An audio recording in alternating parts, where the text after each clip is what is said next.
Hello everyone, I am Oveshwara. Today's our topic is measurement of time. We have already seen in the previous topic, we have already seen lots of topic covered in this chapter. Now this today's topic is the measurement of time, and also we have another topic is discuss, and also of this topic will subtopic are also today we are discussing in these lectures. Okay, now first of all the measurement of time. So measurement of time. We have shown that the cricket match on the time.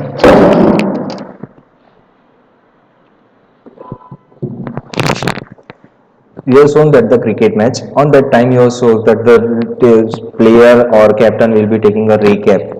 Okay, for the any wicket will be goes down, will be any wicket was goes down on that time. He was taking the recap. Hi, why they are taking the recap on the time? We will shows in the screen they are taking the second parts is separated by in the screen and shows that it will out or not out.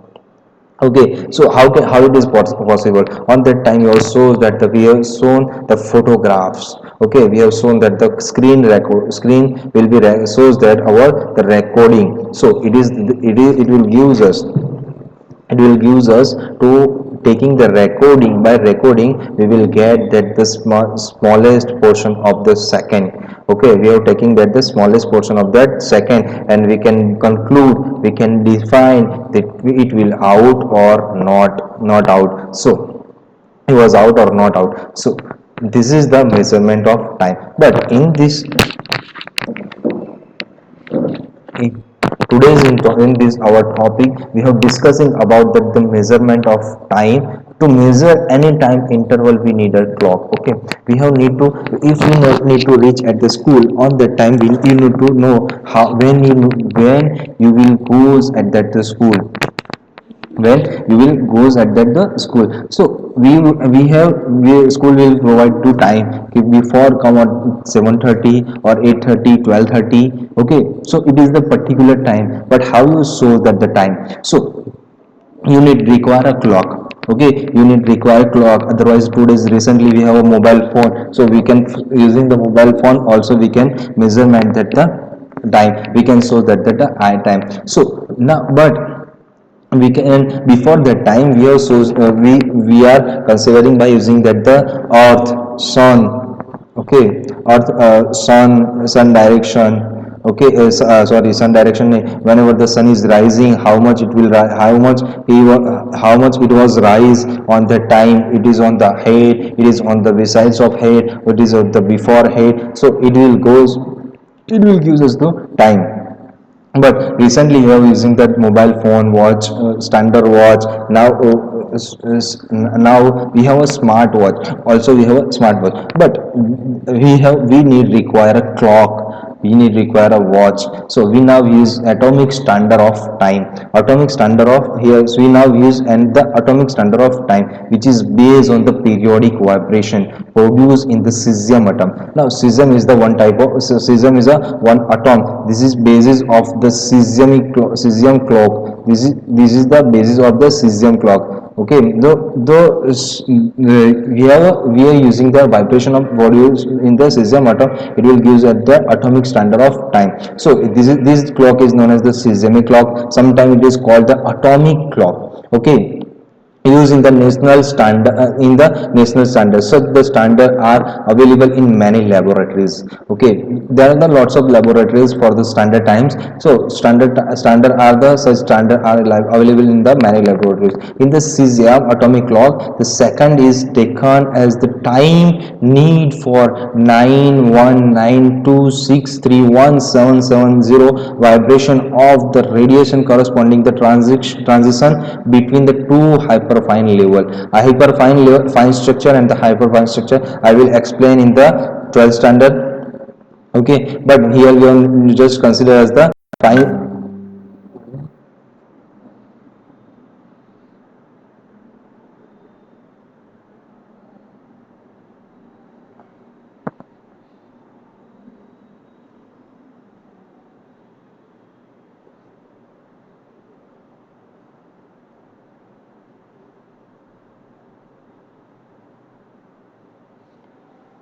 Sorry for disturb.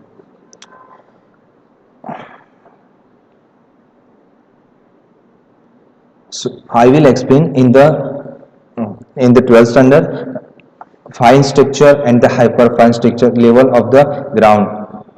So then the splitting of we have shown that the we have shown we have all I will explain the hyperfine structure and the fine structure in the next lecture, or maybe in the 12th standard. Okay, but we are not required for this topic, so I will explain after later that the hyperfine layer of the ground state of cesium 133 atom, the vibration of the cesium atom regulate the rate of the cesium atomic clock, just as the vibration of balance wheel regulate and the ordinary wristwatch or the vibration of small quartz crystal regulate a quartz wristwatch. Okay, so quartz you shown that your watch you have written as the quartz. Okay, so now what is the quartz? The quartz is the one type of crystals. Okay, one type of a crystal. It is based on the vibration. It is work on the base of vibration. So whenever we have quartz crystal, we are applying the vibration on that time. This is the quartz. Okay, we have shows that the quartz wrist watch. Okay, now on the wrist we have watch, we have quartz watch. Okay, so quartz is the piezoelectric material. Whenever we are applying that the vibration on that time, it will convert the mechanical energy into the electrical energy, in which energy it is converted to the which mechanical energy into the electrical energy. Now here what is the mechanical energy? So here the vibration. Okay, vibration of small quartz crystal. So vibration is the mechanical energy and it will convert in the electrical energy, also in the electrical energy, and also we can convert in the mechanical energy. So whenever we are applying the vibration energy, it will produce that the another mechanical energy, it is rotation. Okay, by using this wristwatch, the cesium atomic clock. So the cesium atomic clock are very accurate. In the principle, they provide the portable standards. The national standard of time interval second as well as the frequency is maintained through the 4-hour cesium atomic clocks. So, it will maintain by the cesium atomic clock, which is the maintain the second as well as the frequency, which things are maintained second, and as well as the frequency is maintained through our 4 seismic atomic clocks, is maintained through the 4 seismic atomic clocks. A cesium atomic clock is used the National Physical Laboratory. We have a National Physical Laboratory. In the previous topic we have discussing that the National Physical Laboratories for the measurement of mass. So also it will measure it is the National Physical Laboratories. So in this topic, the National Physical Cesium Atomic Clock is used to the National Physical Laboratory NPL situated at the New Delhi to maintain the Indian standard of time. We have shown that whenever we are applying the measurement of the time, on the time you asking that the New Delhi, our location will be based on the New Delhi or Kolkata. Okay, so New Delhi, it is the maintain the Indian standard of time. In our country, the NPL has the responsibility of the maintenance and the improvement of the physical standard, including that of time, frequency, etc. Not that the Indian standard time. Not that the Indian standard time is linked to this set of atomic clock. The efficient cesium atomic clock are so accurate that they are impart the uncertainty in the time realization as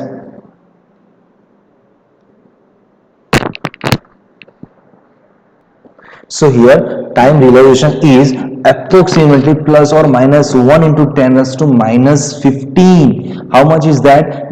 Plus or minus 1 into 10 raised to minus 15. It means it is a so less realization in the measurement. So one part is 115. This is implies that the uncertainty gain over time, but such a device is less than one part in 10 raised to 15. They lose or gain more than 32 microsecond in 1 year. Okay, it shows that how much accurate our NPL will be measurement. It will all the four all our 1 year. In 1 year it will just 32 microsecond. It just 32 microsecond is a so small loss or so small gaining. It will small, so very very small change in this our second.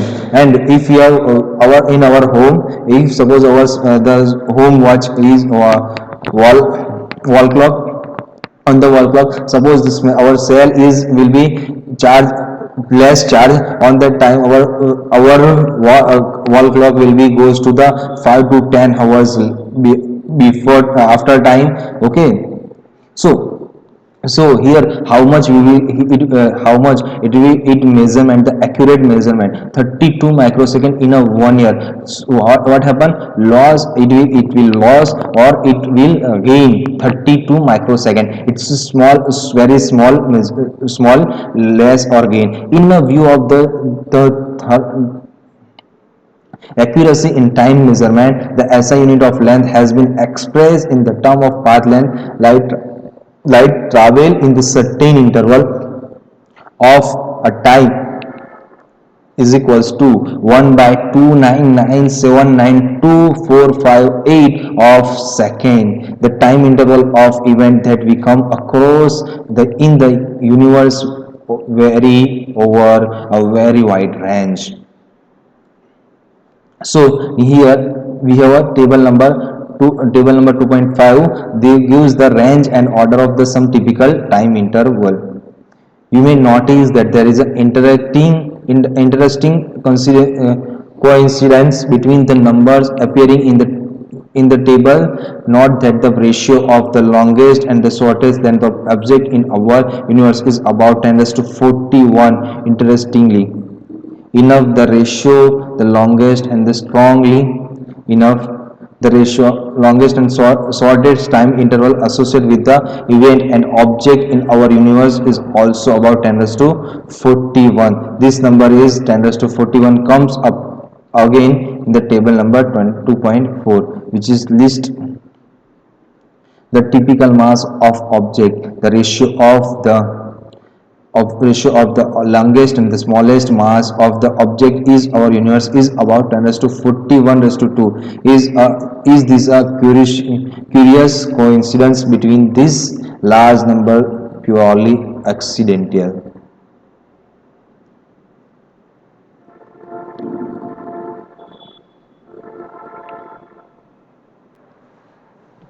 So here the range of order of time intervals, the lifespan of the most unstable particle. It has a time interval 10 raised to minus 24. The time required for the light of cross a nuclear distance. Okay, how much time will require to the light to cross the nuclear distance? It is a 10 raised to minus 22.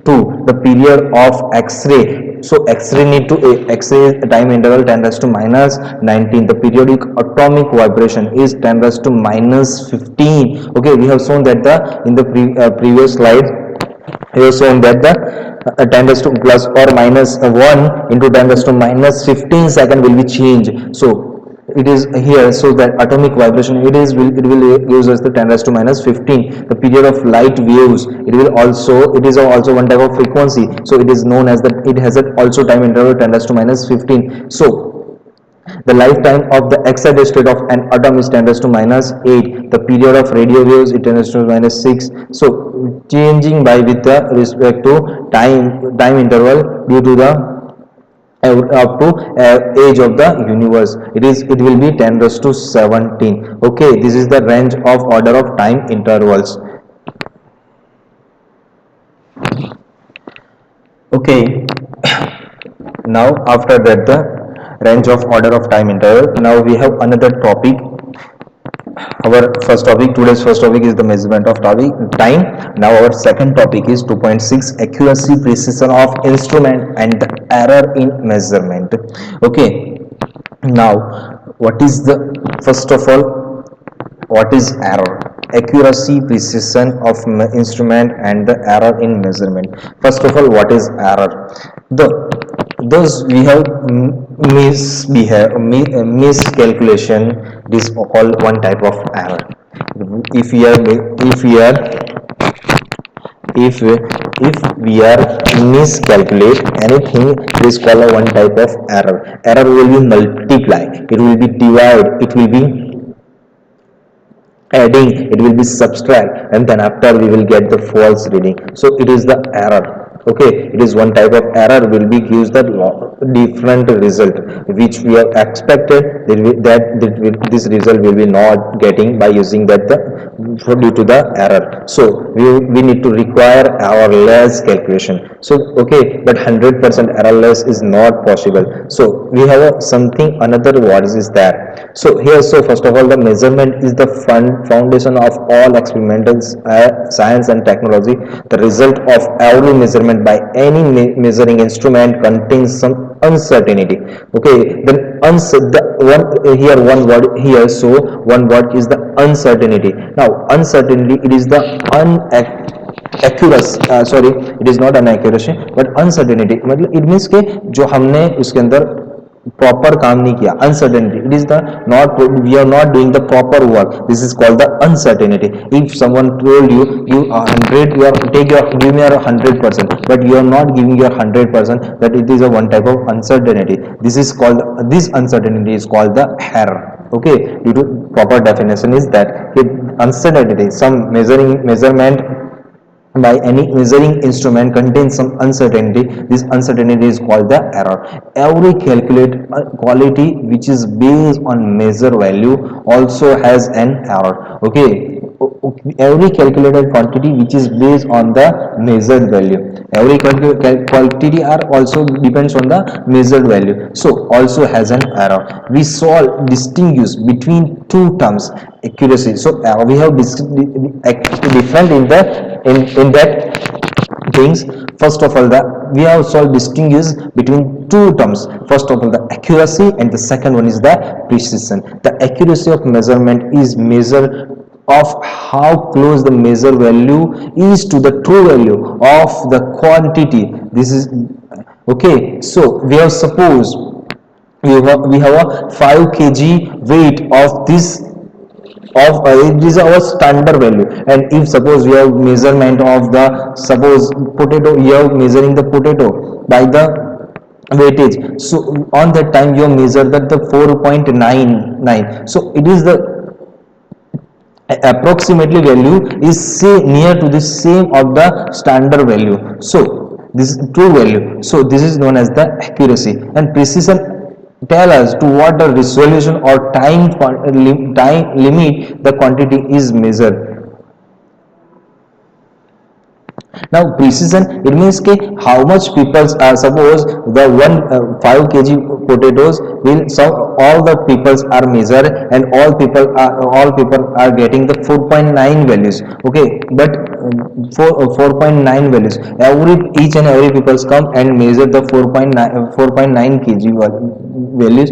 So it is the precision, it is not it is not, suppose it is not as nearest accurate measurement of the true value, not nearest value of the true value, but it is so different how much time are you are taking that the this reading, on that time you will get the same reading. This is called the precision. Okay, measurement, accuracy in measurement, this is called the accuracy, sorry, this is called accuracy in measurement. And accuracy is that the how we have the measurement is completed nearest to the true value, this is known as the accuracy. So the accuracy is measurement measurement may depend on the several factors. Okay, accuracies depend on the several factor. First of all, including the limit of the resolution of measuring instrument. For example, suppose the true value of certain length is near 3.678 centimeter in one experiment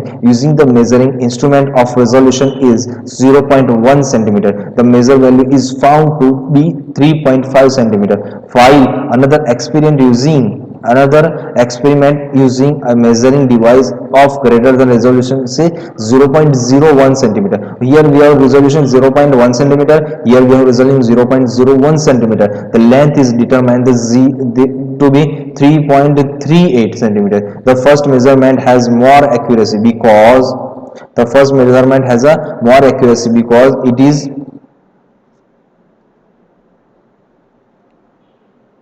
wait a minute. So here closer to the true value but less precision. It is resolution is only 0.1 centimeter, while the second measurement is less accurate but the more precise. Thus every measurement is approximately, sorry. So here shows the, while the second measurement is less accurate but more precise. Thus every measurement is approximate due to the error in measurement. In general, the errors in measurement can be broadly classified as, first one is the systematic error and the second one is the random error. Okay, systematic error, we have two types of error. Okay, we have described in the two types. First one is the systematic error and the second one is the random error. Okay, first of all the systematic error. Now we have shows that the systematic error, in the systematic error are those error that tends to be in one direction, either positive or the negative. Some of the source of systematic errors are, first one is that the instrumental error. Okay, systematic error, it means we have any kind of instrumental errors, okay, that arise from, here shows that arise from the errors due to the imperfect design or calibration of the measuring instrument. Okay, suppose we have the instrument, we are taking the grocery shop to buying a wheat, okay, wheat or maybe rice. So on that time you get the, you are buying the 5 kg rice, but the shopkeeper will gives you only 4.5 kg. So due to the you was taking another place and you was waiting this rice, though you are shows that the 4.9 kg, so 100 grams is less. Also this is the imperfect design or calibration for measuring the, this is one type of the imperfect design or the calibration of the measuring instrument. So zero error in the instrument, we require the zeros error. Okay, we have, suppose we are putting the 5 kg rice, so we will also, we get also 5 kg rice, so this is a zero error. But suppose we are putting that the 5 4.9 kg and you will get the, so I'm reading will be getting the 5 kg. So it is a one type of not a error, it is a one type of error, it is not a zero error. Okay, for example the temperature graduation of, for another example we are taking that the temperature graduation of a thermometer may be in a inductively calibrate. It may read 104 centigrade at the boiling point of water at the STP, where it should be read 100 degree. In a vernier calipers, the zero mark of vernier scale may not coincide with the zero mark on the main scale, or simply or ordinary meter scale may be worn off at one end. Okay, you have shown that the vernier calipers. So here shows that the vernier calipers, this instrument is known as the vernier calipers. You will use in the laboratory in the practical. Okay, so here shows that the zero. Okay, if this zero and this zero will not match, okay, this zero and this zero will not match, so it has a error, it has a error. so here it shows that the 0, 0, 1, 2, 3, 4, 5, 6, 7, 2, 9 and also 10. Okay, it is also known as the 0 or 10. So this is the 0, and this 0 will, whenever we are these two knob will be combine each other, on that time this 0 and this 0 will be accurately connect align in the one direction, in one line. So if suppose this will not happen, on that time it has a error. This is known as the vernier calipers. Okay, so this is known as the, we have shown that the vernier calipers, the zero mark on the vernier scale may not coincide with the zero mark of the main scale, or simply or ordinary meter scale may be one off at one end. Now another, the imperfection in the experimental technique or procedure. Suppose we have not do, just like we have, suppose we have in the laboratory we will say some like that the procedure, suppose you are not doing that the procedure, on that time you have get the another errors. So this is the second thing, is that the imperfection in the experimental technique or procedure to determine the temperatures. So wait a minute.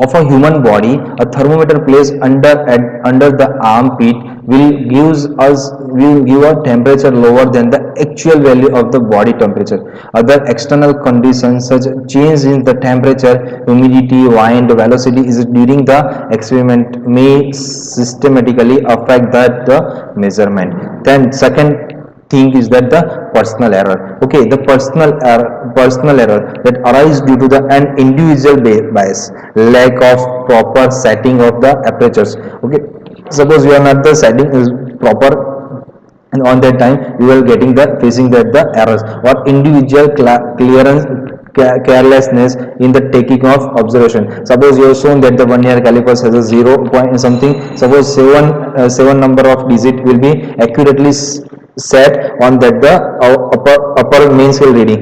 So you, and you will take it written like as the just a random number. Suppose you write down that the 12 or 12 or 10 or maybe 1 or 2. So our accurate reading is that the same, but you are not proper taking that the reading. So it is the carelessness is taking observation without the observing proper precautions. For example, if you by a habit always hold your heads a bit too far for the right while reading the position of needle on the scale, you will be introduced and the error due to the parallax. Okay, systematic error can be minimized by improving yes, these three important things, these three errors will be minimized by improving your experimental techniques, selecting better instrument. Okay, suppose our instrument is not proper work, so we are select the better instrument and removing the personal bias for as far as possible for a given setup. This error may be estimated to certain extent and the necessary correction may be applied to the reading. Our next topic will be random error. This topic is remaining, but after, in the second part I will discuss the random error, and the for our today's first today's two topics is covered. First one is that the measurement of time, and the second topic is that the accuracy, precision, instrument, and the errors in measurement. So error in measurement has a one topic is completed, one topic is remaining, random error. Okay, after in the next lecture I will explain this topic. I will explain this topic, random error. Okay, so if you have any doubt in this video, so comment in this comment in the comment box. Okay, and if you have any kind of queries, so comment in the comment box. Thank you so much.